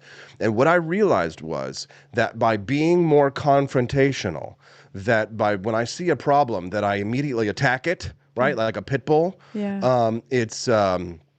Is that I had better outcomes overall, and you could still use diplomacy, but I mean, if there's a conflict, my thing is always diplomacy once, war forever. and that is that I'll try once, I'll try to be nice, things are going well, and maybe, if I think that there's a confusion here, I might again try a more diplomatic thing with a sterner tone. But after that, it's war. And what I realize is that I get better outcomes because people don't expect you to stand up for yourself or to fight for what you want. Just like, you're pretty good about this when it comes to like returns or like, getting your value out of things. My Jewish wife, yeah, she's very good about these things. But there was another social experiment that I ran in my life, and I've talked to you about this before, which was just that I didn't like the outcomes I was having with women in my personal relationships because by being nice and being kind, I was trounced and walked all over, right? Of course. So I did a social experiment for a week where I did like a hyper opposite approach where I was extremely negative to women, like completely derogatory to them, right? Very negative, very condescending, very rude, misogynist. And boy, did my outcomes changed. It really did, right? But of course, you find that you get a different, the quality of women is really you're going to get a woman who's really self-conscious and who thinks she's worth what you make her feel worth. Correct, right. So there was the negative consequence that I didn't necessarily like. That's consider. what Home Math talks about on his channel, though. He talks about the good boy or the good guy, bad guy kind of situation. Girls like both, and they want to try to find a perfect amalgamation of the good guy and the bad guy. Too much bad guy, and it's abusive and it's not good, right? And it's like this is a dick. But so it's like guys have to sort of figure out how to meet in the middle between those two personality types. I would also say, like in our culture now, I think we live in a culture currently where we have talked about politics more than our grandparents did. I think, when you think about, like I was talking with one of my adult students and she said, we didn't ever tell people who we voted for. Politics was never discussed. We didn't talk about these things at the table. And so now we're all sort of being forced into these conversations, right? Like you have to have these conversations now. And I always, my favorite thing, Austin, I think you ever said, and I'm gonna say the F word, so get the FCC ready. But you said something that I loved, and I say it all the time. Freedom also means the freedom not to give a fuck. And I wear that like a badge, and I'm just like, I always remember, you don't have to care about shit if you don't care about it. You don't want to care about it, you don't have to care about it. And that's actually that's what I call cognitive liberty too. The ability to feel how you want to feel, think how you want to feel. This is pursuit of happiness. You know what I mean? This is what the whole thing's about. It's like, if that doesn't make you happy, don't. And it was funny to me because after the election was over, everyone was melting down on social media. I mean, you can imagine my whole feed was just like people upset and crying and calling names. And I thought, isn't it funny? Like, this is where the stoicism comes up for me, where I'm like, this is all external stuff beyond my control, and I can't control it. So why am I going to allow it to have ownership of my mind or how I'm feeling about things? I don't need to give it that power. And it's amazing to me to see how quickly unmoored most people are by the slightest infraction of what their hopes and desires are. It's incredible to me. It's like we could do a little bit more critical thinking, and we could do it with a little bit more stoicism, as far as I'm concerned. Could it be that because of technology nowadays and the rise of social media, that really we're almost talking too much? Maybe we do need to go back to the days of our parents and our grandparents where you didn't really disclose everything. Things were private to you, and that was Private. okay. Right, but and you have to people understand. respected that. Right, but you have to understand like the cultural context at the time. Like mass communication didn't exist, so I mean, we're never going to not stop talking to each other, right? There's too many financial incentives and all this. This is also our form of entertainment. But you also, and when you consider like what our grandparents were going through, you know, our grandparents went through the Great Depression, and they had a president who served 4 terms back to back. There was no dissent. They were in the middle of the greatest conflict the world has ever seen. So shouldn't they have talked about that? I mean, they did, but they did talk about it, but the country was entirely and completely unified in purpose in defeating Imperial Japan and Nazi Germany, and to an extent, you know, Mussolini. So my grandmother, I remember asking Grandma Rose, speaking of, for her birthday, happy birthday, Grandma. I remember asking her like, a few years before she passed away, I was like, Grandma, what newspapers did you read growing up? And she goes, I didn't read any newspapers. You know, I was like, really? I was like, so where did you get your news? I was like, so what when the war was going on, you know, what were you reading and all that? She's like, we didn't read news. We read some books and things like that, and school books and things like that. But, you know, we were raising a family. There wasn't really like television as much. You would sometimes The radio? Entertainment. Well, yeah, there was sometimes a radio, but entertainment was rare.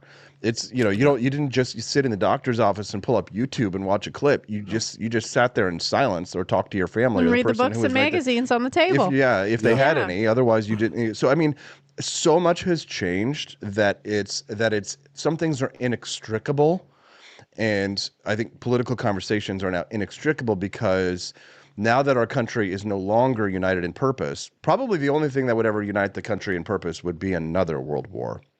Right. And even then, I think we'd be more divided. But I don't even know, because COVID was like, you would think, you know, COVID was my red pill, you know, where I was just like, wow, we're really not rowing in the same direction here. You know, this is just, this is bad news. I think at the very beginning of COVID, I was united with the mask wearers. I remember I was pumping gas and I had gloves on, a mask.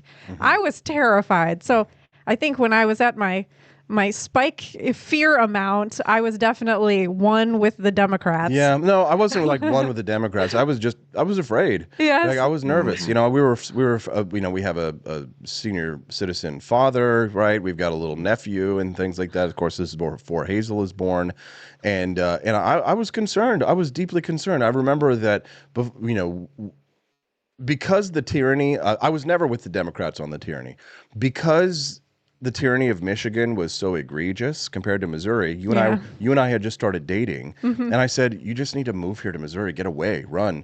And I did. And you didn't. But the thing is that you didn't really know how to drive that well at that time, and so and you had never. Well, no, here's the thing. My mother made me think I didn't know how to drive well, but I drive her around everywhere. So I am a very good driver, but I've never driven that far by myself. Right. And so ordinarily I would have just driven to get you and then driven back. But because of the fear of the virus, right. and this is like the first like 4 weeks of this, I was like, no, you need to just drive, because if then it's like another chance for vectors to form, because then I have to take go that way and then come back. I was like, one trip, one way, just come, and you did. I did, and my Jewish mother was so worried She was about me. terrified for you. Yes, She was on the phone with me pretty much the entire way. but it was the right move. It happened for a reason, and then we fell in love and we got married, and now little baby Hazel's over there in the corner. We're gonna get her in just a few minutes, but we do have some non-political topics. No way. Oh, my We're actually capable of talking about other things. Justin, we're really excited, by the way, to see you for the holidays. When are you coming home? I'm coming home on December the 17th. Yes. And I'll be home for a long time. He's coming home. He's coming home. You'll need to come in studio on the show. Yeah, tell the world he's I'll be coming available. home. Real quick, before we move on to the next topic, I want to remind you guys to get the holiday shopping done early. Guys, don't mess around with the Postal Service. Don't screw around with it. Think you're going to order at the last minute. You're going to get your Doge shirts or things like that, because we don't, we can only control what we can control in terms of fulfillment. We cannot control the post office. So go to forlibertyshop.com and buy your Doge merchandise today. Everybody's buying the Doge Field hoodie, the Field Agent hoodie, and they're buying the jacket. The Field Agent jacket is a beautiful jacket. It looks like you are a Fed, but you are not a Fed. The Doge Field Agent jacket comes with a hood. It has a nice liner in the middle of it. It's also got a beautiful logo on the back that looks like FBI's lettering. Excuse me, but it just says Doge Field Agent. You'll be the envy of all your libertarian and conservative and populist friends. So go to forlibertyshop.com. If you are a monthly subscriber to the show, you get a 20% discount. Use your 20% discount code, guys, and stock up. Stuff those stockings at forlibertyshop.com. That's the number 4, libertyshop.com. All right. Black Friday starts today. That's all of right. our Black Friday deals. Look out for them on social media, all of the platforms, Instagram, Facebook, Twitter. Look for them in email, text message. We're getting you the good coupons. There we go. All right. It's time for us to move on to the next topic, and that is 12 things that Gen X kids were taught in school that have since been disproven. Justin, you are Gen X. I am. So let's talk about the things that we learned in school. Number 1, you learned that Pluto is a planet. Boo. It is a planet. Well, it was also when we were in school in the 80s and 90s. Yes. I thought it was. Yes, that's right. It wasn't until middle school that I feel like it went out of fashion. It's like, you're not cool. You can't sit with us, Pluto. That's right. It's still not a planet. Yeah. In 19 didn't they bring it back as a planet? They removed it off of the planetary list, okay. right? So in 1930, astronomer Clyde Tombaugh discovered Pluto, which was considered to be the 9th planet in the solar system until 2006, when the International Astronomical Union reclassified Pluto as a dwarf planet. So there are 3 basic factors that determine whether a celestial body is a planet. I love that phrase, celestial body. That's like my body. It's my celestial body. Oh, you were Adonis. I have a celestial body. My wife loves looking at my naked body in the morning. Yeah. Okay, 1, it has to orbit its host star. It has to orbit its host star, which is what Pluto does. It has to be large enough to be mostly round, and it has to have an important influence in the orbital stability of the other objects in its neighborhood. Pluto meets the first 2 criteria, but not the third. So it doesn't have any influence on anyone else. So Pluto, no influence. So it is, so it's not a planet. There you go. That's a tragedy. Too bad. The second one, and this has become a big conversation because of Robert F. Kennedy Jr. And this one is that we learned to eat according to the original food pyramid structure. Oh, thanks, but it sounds like some fucking commie gobbledygook. Some commie gobbledygook. Gen X kids were taught in school that has since been disproven is the structure of the original food pyramid. The food pyramid was invented in Sweden in 1974. It was adopted by the U.S. government in 1992. You know that was some like Euro trash, big government bullshit that liberals in the 90s were all like, oh my God, yes. As a guideline for eating healthy eating habits. But as it turns out, the nutritional value that Gen X was taught to place on the structure has been disproven. The base of the food pyramid, bread, cereal, rice, and pasta.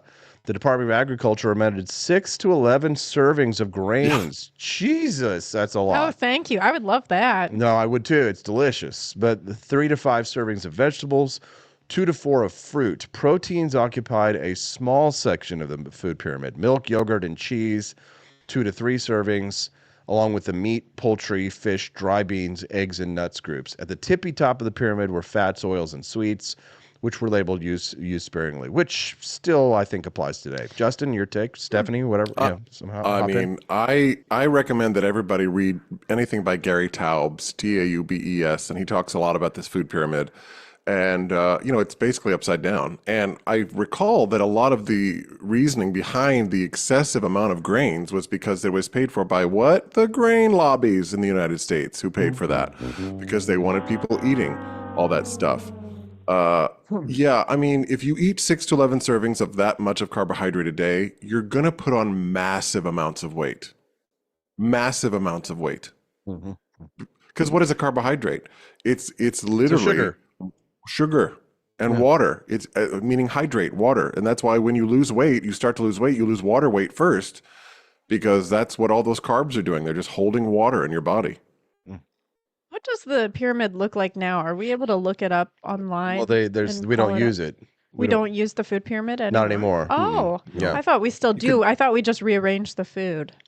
We had a plate now, I think, is what the FDA now we came out have with it's a plate. they call it Eat the Rainbow, right? Are you kidding me? Eat the no. Well, that's those are Skittles. Taste the rainbow. Yeah, it's like The Skittles. Skittles have the yellow dye number 5. It's giving my kid autism. Skittles are. Oh my the God! food Remember pyramid red now. M&Ms? Remember Oh, red M&Ms yeah. in the 80s? White? They had to get rid of those. The red M&Ms? Why? Oh, yeah. red dye. Yeah. Poison. red dye. Yeah. When I grew up as a kid, we only had, I think, 4 colors of M&Ms. It was yellow, brown, dark brown.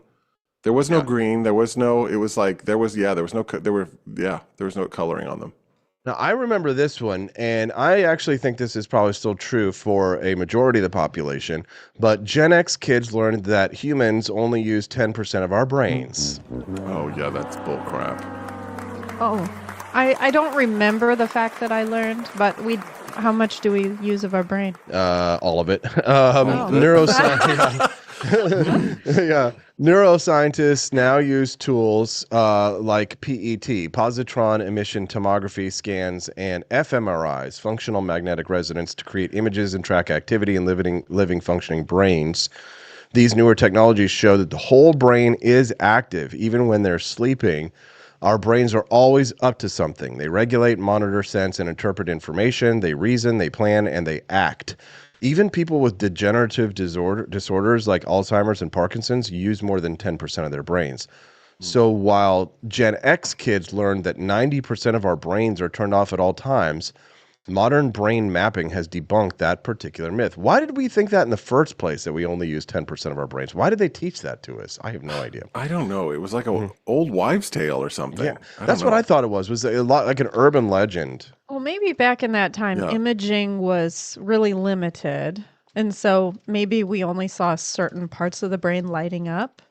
And so we were like, oh, well, I remember this is 10%. I remember people were like, it felt like an urban legend because it was this concept that like, oh, there's so much potential to unlock in our brains still, right?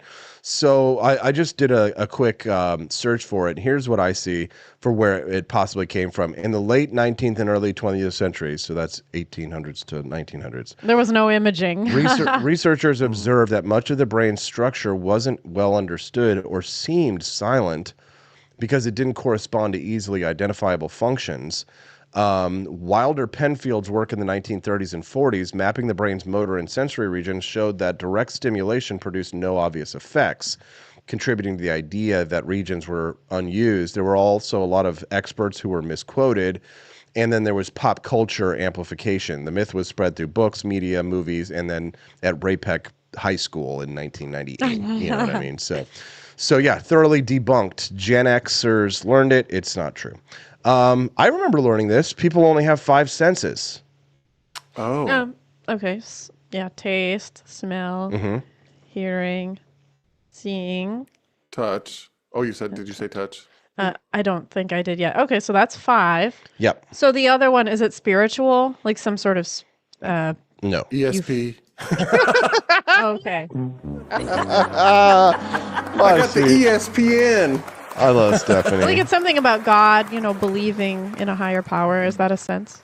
No. Listen, I'm not getting in a theological debate right Okay. now. A common misconception Gen X kids were taught in school that has since been disproven is that human beings only had 5 senses: sight, sound, touch, taste, and smell. Many Gen X kids tested out their senses by collecting scratch and sniff stickers. Remember those? Yeah. Remember the pizza one? Well, Hazel actually has a book that smells. Oh, that's interesting. Yeah. I loved my scratch and sniff stickers. I had root beer. I had strawberry. The pizza was the best. The pizza was so good. Yeah. Yeah. There was. Oh man, stickers were huge in the 80s, man. That's awesome. I Makes stole me them once. Did I hungry. tell you? Yes. What? I stole them once. We were at I think it was JCPenney when I was at the Bannister Mall, and I was probably 7 or whatever. And there was like a roll of stickers by the cashier checkout at the JCPenney, and I thought they were free, and I just was like stipping them on myself. And the lady was like, "Those are like 10 cents," and Mom was like, "No, why did you do that? We're not going to be able to afford food this week. We can't pay for the macaroni and cheese." Yeah. Wait, so the fact that you said you thought they were free, so that basically means you're a good person because you thought they were free. They didn't know they were charging for them. I was just like, oh, stickers. I mean, because when I was in elementary school, kids would have sticker books. Like we would have spiral bound sticker books, and we had puffy stickers, like those really puffy stickers. Oh yeah, they had like fuzzy stickers. Oh yeah, yeah. They were awesome. So did you actually end up taking them, or you put them back? Oh no, because once you took them off, I mean, the adhesive was, they were ruined. Oh, I so. gotcha. Okay, So okay. I took them and I was like, oh crap. But because a kid, they're always giving you a sticker. Like you go to the dentist, they give you a sticker. You get a shot, they give you a sticker. You know what I mean? Like you were just. Yes, that's right. That's where we got them. The puffy glitter stickers. And it's funny because everything was rainbows, but that was before rainbow meant gay. So we all used to wear the rainbows. You would get like rainbow stickers and wear them out and be like, I love rainbows. And now it just means you love cock. Oh my gosh. I do love chickens. I do too. People who are tuning in, it looks like we've got some people who are like following the show for the first time. So at least they're enjoying this. Hey guys, good morning. I'm Austin Peterson. That's my wife, Stephanie. My brother, Justin. Here in about 5-6 minutes, we're going to go get baby Hazel. And it's Freedom Family Friday, which means that we get away from political stuff a little bit and we goof around and have fun with my family on Fridays. So if you like this show and you're not following this channel, please do click follow. Come back and join us. The show schedule is Monday through Friday, 7 to 9 a.m. Central Time. And it's a great way to start your mornings. And typically we're a little bit more serious with more serious coverage, but we do like to goof around a little bit. That's my brother, my handsome brother, who's over there right next to me, to my right or to my left, depending on how you look at it. And that's my wife, Stephanie, and baby Hazel's coming out here in just a couple of minutes. We're talking about things that Gen Xers learned that weren't true. Sensory pluralism is the idea that there exists many forms of sensory interaction and unity and no single category that classifies them all. The researcher stakes his claim for sensory pluralism on the fact that our sensory system, known as the thermoreceptive system, is made up of receptor populations that code for pressure, vibration, and shape as a way to inform our bodies on thermal properties in our environment. This system plays a role in our bodily awareness and regulation of bodily temperature. Even the original 5 senses are more complex than we thought. We have not 1, but 2 senses of smell. An orthonasal system, which involves picking up scent through the act of sniffing, and a retronasal system in which reactions occur inside our mouths. While Gen X kids learned that our senses were distinctly labeled entities that each perform one function, that idea has since been disproven. Interesting. Well, gosh darn it. In mindfulness, I still recommend the 5 senses. So in our language today, we still say 5 senses. Yeah, it's very much a part of our culture still. Bisexual lighting and Bugle Boy jeans. Oh, What? Wait, what? remember Bugle Boy jeans, Justin? Oh yeah. I remember. Well, this is the '90s, but I remember Jenko jeans. Those were the jeans that were really huge. Remember? I remember I wanted them for like 5 seconds, and I was kind of like, nah, because the kids who wore them were always like the greasy, like stoner looking like kids. But The greasy kids. So what do these look like, these pants? Excuse me, are those Bugle Boy jeans you're wearing? Yes. Are they really baggy? Look at them. Look at them. Hold on. I got them pulled up on the screen here. Oh, AC Slater wore those Yes. on Saved by the Bell. Yes, those are Bugle Boy jeans. Oh. Yes. Let's see if I can find the commercial for They it. almost Hold look like MC Hammer jeans. on. Yeah, kind of like that. Yeah, Bugle Boy jeans. Here we go. Wow. A second. They're Oh, yeah, here they are. Here they are. poofy up top. Here they are. Oh, there it is.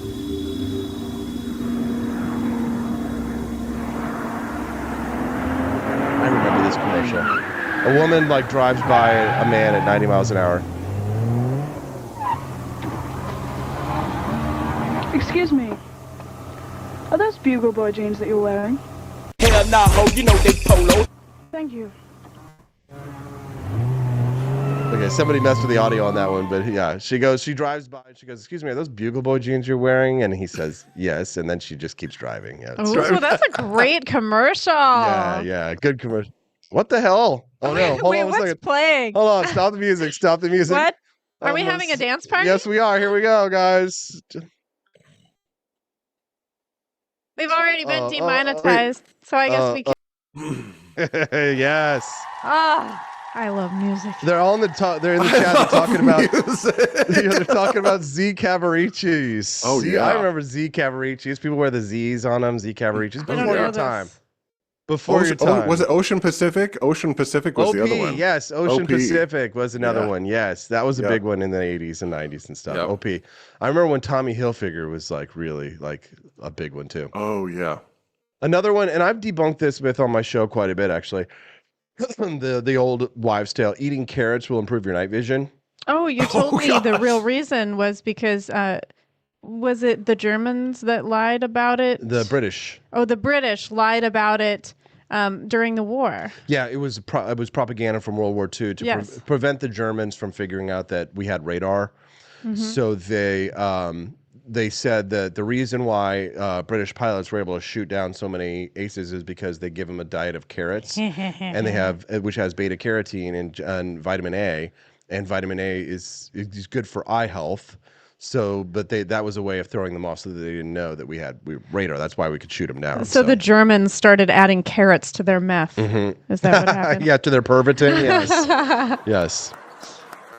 Another one, and this is really common. People still say this: the myth of being left-brained or right-brained. Oh, yeah. yeah. People still talk about that. Yeah. That's not a thing. Being left-brained meant you had a quantitative and an analytical approach to the world, and then right-brained people were creative and intuitive thinkers. The theory was popularized by the 1979 book Drawing on the Right Side of the Brain, but modern neuroscience has disproven the idea that people are oriented doing along only one side of their brain. Justin, we have no more excuse for being bad at math. Well, I think we're both because we're analytical, but we're also creative. So I could see where we take from both sides. Learning styles is also debunked too. Like this idea that you're a visual learner or like a kinesthetic learner. They've debunked all that too. Oh, really? What? Yep. That's But all I debunked. am. I'm a hands-on learner. That's how I learn. No, it's bullshit. You're just a hands-on No. liar. Wait a second. So you're saying that individualized learning plans are not good? They are not backed up by science, correct? At least for I now. don't believe you. Yeah, you don't want to believe I'll them. That's send your you all the problem. research. I'll send you all the research. Here's the question, Stephanie. Are you willing to change your mind if enough evidence is coming along? Right. Yes. Okay. But it would just basically disprove everything I think. The idea is that no one stays in one mode. The assertion is, you are just this, but people actually require a diversity of learning styles. So Oh, cool. So we're all hands-on learners. We Yeah, all to some need degree. visual and To some and degree. hear A little bit of and everything. Oral. A little bit of and our everything. hands on things. We're running out of Okay. time. It's getting towards the end of the Oh, no. show. I'm going to read these out really fast so people won't miss it. Okay. And you got to go get the baby, Stephanie. Albert Einstein was bad at math. Debunked. He was good at math. He just didn't do well in school. The blood in your veins is blue. Not true, right? The Great Wall of China is visible from outer space. Not true. The sinister nature of the Bermuda Triangle. Justin, I used to check out books. Yeah. I used to check out books at the elementary school about Bermuda Triangle. I seriously thought that the Bermuda Triangle was going to be like a bigger danger to me than it ended up being. But And quicksand. yeah, quicksand. I really thought that we were going to have to like be aware of quicksand at all times in our lives. And then also we were taught there was no gravity in space. Not true. And there you go. There's the Generation X. Boop, boop, boop. You'd have to get the GoPro and put it in the GoPro. We can't quite see. We can see your little toes. No, just turn the, there we go. Spin it around. Now spin it around towards the camera there. There you go. Oh, you're trying to put it on your camera? You're trying to put it on camera number 2? You can't see her over there. It's because it's like, the camera is only focused in on over there. So you have to put her on the GoPro, babe. Honey, just use the GoPro. Move the GoPro. There you go. Just put it there. Justin, we're getting towards the end here. Is there anything else you would like to share with our lovely audience before we let you go?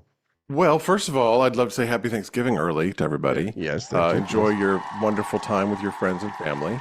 And I write my little Substack, which is coming out here at 10 o'clock for today. It's all about gratitude and singing and gratitude. There we go. That's justinpeterson.substack.com. And I don't know if we're here next week. Are we here next week? No, Justin, we're going to take the day after Thanksgiving off. Okay. Yeah, All we're right. going to do a little family time, real freedom Good family idea. Friday, okay? Good idea. We love you, brother, so I guess we'll Love see you you. again. We'll see you again on the Wake Up America show the week after Thanksgiving, okay?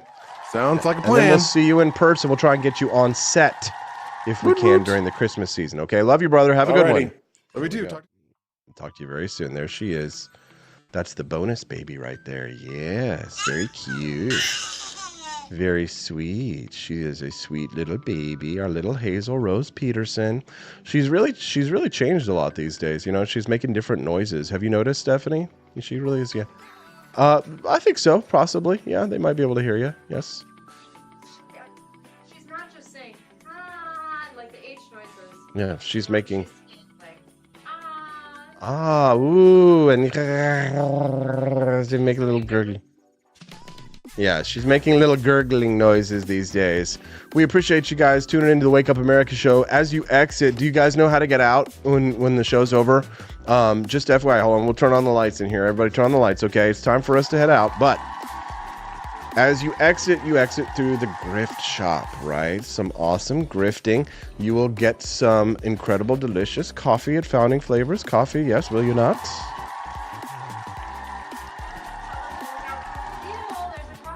There's a coffee deal today for Black Friday if you guys have been looking for a coffee deal. So are you on our email list? What do you mean you're not on our email list? What's wrong with you? You're not on the email list? Get on our email list. Black Friday deals will be headed out. Are we posting that deal on social media as well, Steph? So just follow us over. Coming out later today. Okay, so keep an eye out, guys, on my X at AP for Liberty. And we'll get Black Friday deals, and we will also, you'll be able to get a nice coffee deal today. So if you're a big coffee fan, you can do that. Exit through the Grift Shop. Thanks, Franny. We appreciate that. Thanks, Quest.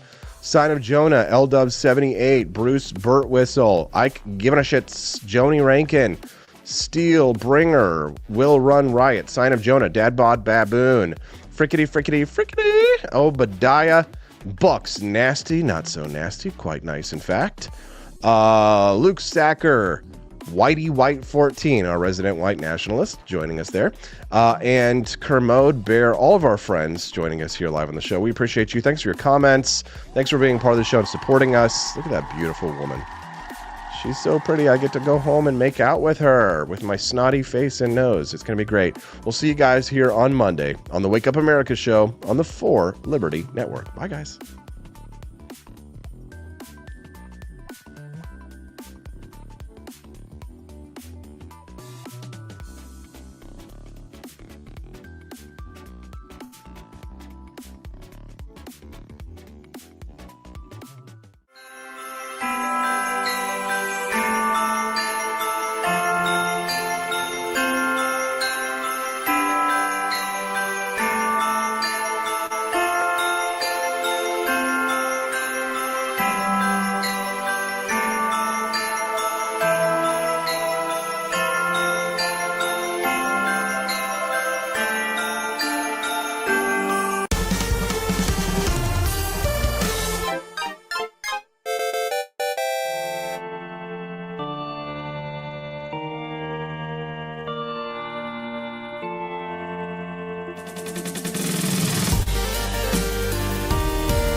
Hello, this is Barack Obama, and let me tell you why Austin Peterson stinks, and you should never pay attention to anything that he has to say. First of all, he's a libertarian, and we all know libertarians are idiots. They don't realize how important government is to everything that we do.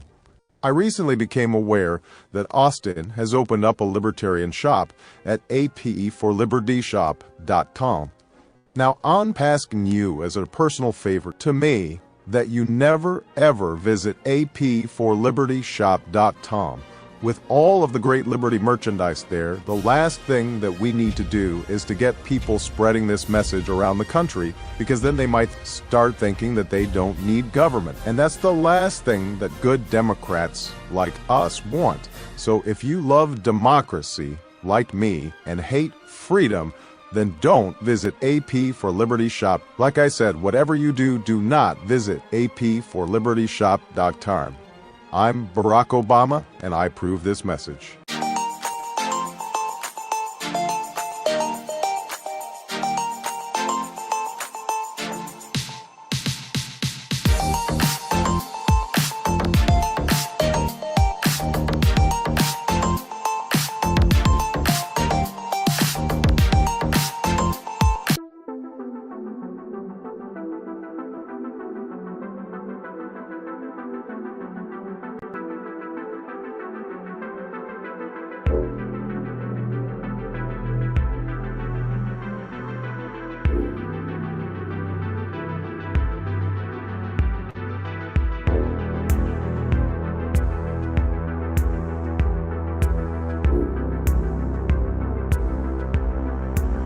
I would remind you that extremism in the defense of liberty is no vice. It is better to settle these matters in the courts than on the streets, and new laws are needed at every level. But law alone cannot make men see right.